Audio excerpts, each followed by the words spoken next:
Modern Warfare has just released, and with it, a lot of familiar weapons returning, but it also changed up a lot. And with this, the meta has changed in certain Call of Duty, or like in Call of Duty reference.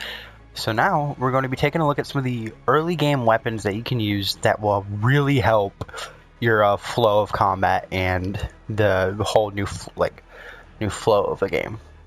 I'll be talking about. Let's first talk about the mounting system, where you can mount across or behind the corner so you can peek. This is a very useful technique that some weapons benefit more than others, and we're going to be taking a look at those as well because they really do help in terms of basic use and surviving. Others will take a look at more run and gun style type weapons, and I've got a chance to play with a lot of guns, and yeah, let's be talking about some of the more powerful weapons. Let's talk about the 725 real quick. This weapon is meta. This is like probably the most used weapon right now. This and combo with the M4A1, it's just dirty. It's so dirty. This weapon is going to be nerfed soon. And you can see break action shotgun 2-round capacity, a long backboard barrel and cylindrical choke keeps spread tight and lethal over extended ranges, which means this is the longest range shotgun in its class, even beating out, I believe, or tying with some SMGs, even beating something like the Uzi and the MP7. This thing is going to be a beast, and with its early game setup, I'm using a flash card. You can use the lightweight suppressor or a breacher device if you want, giving you a little bit more range on the breacher, but the muzzle flash concealment is always nice. I don't use any barrels, as the Tempest smoothbore will widen your spread, and the whole point of this weapon is to get one shot, one kills at a range. The optic I use is an APX5 holographic, allowing you to get a good amount of range. And as you can see, I'm very, I'm min-maxing basically. I always want to go over the line. You never really want to go under the line. As you can see, only one line is being affected, and that is mobility. And this whole thing is about kind of laning, honestly. Your accuracy, the damage, the range, and hell, even the control of this weapon is very nice and balanced. I'm going to be using the precision stock, giving us extra aiming stability. And we're going to be using the FMJ, as we can get some cuck shots with this weapon, and it's going to be very powerful. The Tempest Slim Grip could be really useful, but I don't see a big point in it, as it even reduces the mobility even down like a lot more. And the underbarrel Commando foregrip is going to be the best for early game. And this weapon will carry you through most matches, rocking it as more of a secondary than a primary. Combining it with a longer range weapon, such as leading us into our number 2 spot, which is the M4A1 XRK M4. This is the best early game weapon you could possibly ever use. You'll unlock both of these weapons relatively early. You'll unlock the M4A1 before, but this weapon will carry you till you get to other weapons such as the M13 or the Scar. I mean, this weapon will carry you. And using the XRK variant, it will come with a default of really nicely crafted, high-end looking, high-end look, giving you a lot of higher ups, kind of cheating through from the early game to the end game, and this is why you want this. Every person gets it when they buy this game, so it's a PlayStation exclusive type thing, I think, maybe. But I like to add my own little things to it, as we're going to be min-maxing the accuracy on this thing. We're going to be using the Merc foregrip, giving us just a tad bit more accuracy. We're going to be taking off the tack laser. Yeah, I understand that we're going to be taking off a lot of accuracy when taking off the tack laser, but it's going to expose you when you're peeking around corners. The FSS 12.4 Predator is going to give you sound suppression, basically a suppressor without the use of the barrel. This will reduce the bullet velocity, but that doesn't matter because you'll still be hit scanning people from across the map.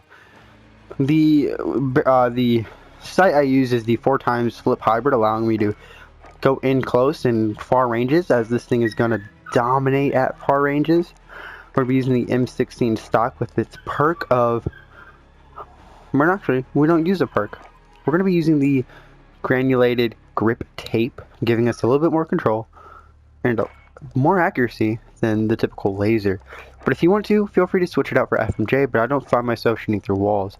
You can use a 50 round mag if you want, allowing you to just, yeah. And camouflage, dragon, it's the best freaking camo in the game. No cap, bro, no cap. But this is my build for the M4A1, as it is a very deadly build that can reach suppression and not be found on the map over super long distances of range. But you can't pick a muzzle with this variant, as it doesn't do anything. I mean, you can pick a muzzle. You'll get a muzzle brake, which increases your accuracy even more, but you won't get that sound suppression. So if you want more sound suppression, you use a tactical suppressor, which gives you more accuracy, or you can use a breacher device. But the muzzle brake would be the only thing I ever really reliably use. But still, I would use the Predator just because it is a really nice one. Next on the list, the HDR sniper rifle. I don't use this thing a lot, but I'm already at level 7 and I have a lot of stuff that really kind of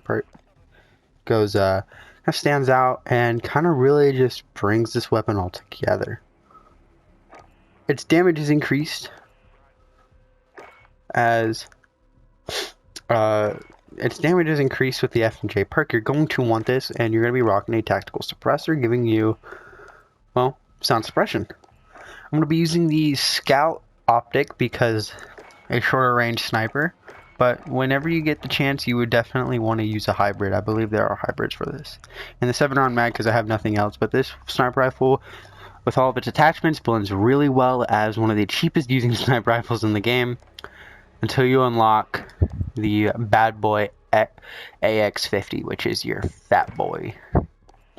The MP5 is another one that I don't typically use a lot, but this thing is a reliable secondary, allowing me to quickly switch and finish people off at close range while I'm using my sniper rifle.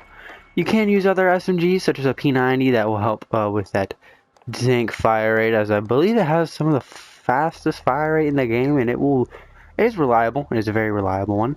Other than that, that's it for this class.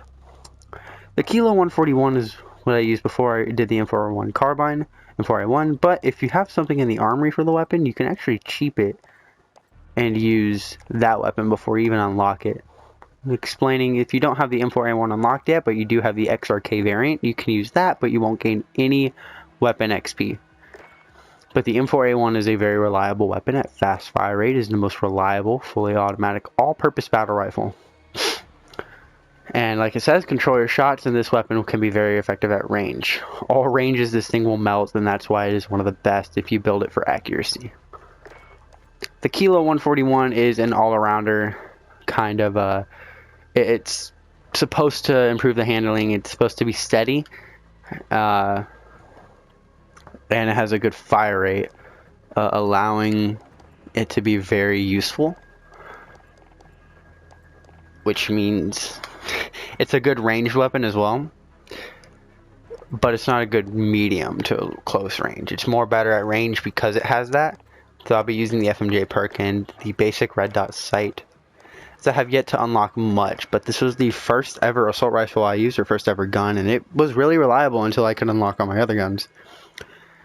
Next, the Magnum, because once again it is an XRK variant, it comes with all of these goodies right here that allow you to capitalize on the amazingness this thing has to offer, as it can one-shot in the upper chest to head, I believe, and it is good at cleaning up, or you can shoot someone and switch to your weapon and clean them up really easily. Magnum is really good. Other weapons I want to show you is, if you go to your boot camp, you go to the barracks, and you go to multiplayer challenges, you need to complete boot camp, you'll get the Piercer weapon variant. What this does is it unlocks practically early game MP7, which is a very destructive MP7. Like I said, I don't have it unlocked as it is a level 50 unlock, but you can equip it since you have an armory variant, giving this thing a red dot sight, a good reliable stock, and I believe the Mo Money perk. But really we're looking at the sight and the stock we're looking at the sight and the barrel, this thing it's a very reliable, close to mid-close range. And rocking the secondary 725 is a nice wombo to kind of go along with it. These are your early game weapons that I would recommend. I've tried using the M Mark II carbine, but it's not as good as the Kar 98, and it won't be as good. The S887 I have yet to use, but I'm pretty sure that thing is reliable, as it is anything with range is good. Stability and range is what you really want on weapons in this game, because the maps are a little bit farther ranged, and with the new gaming mechanics, which I'll explain in another video, you have to lane, and you have to be smart, and peeking around corners using the mount feature. You have to have weapons at range and good stability and a good time to kill, and those are very picky to find, and these early game weapons are going to be your best bet. So yeah, also the combat knife, really good, I'm not gonna lie. Other than that, that's it for this video. Please leave a like, possibly subscribe, it would make my day. Peace out.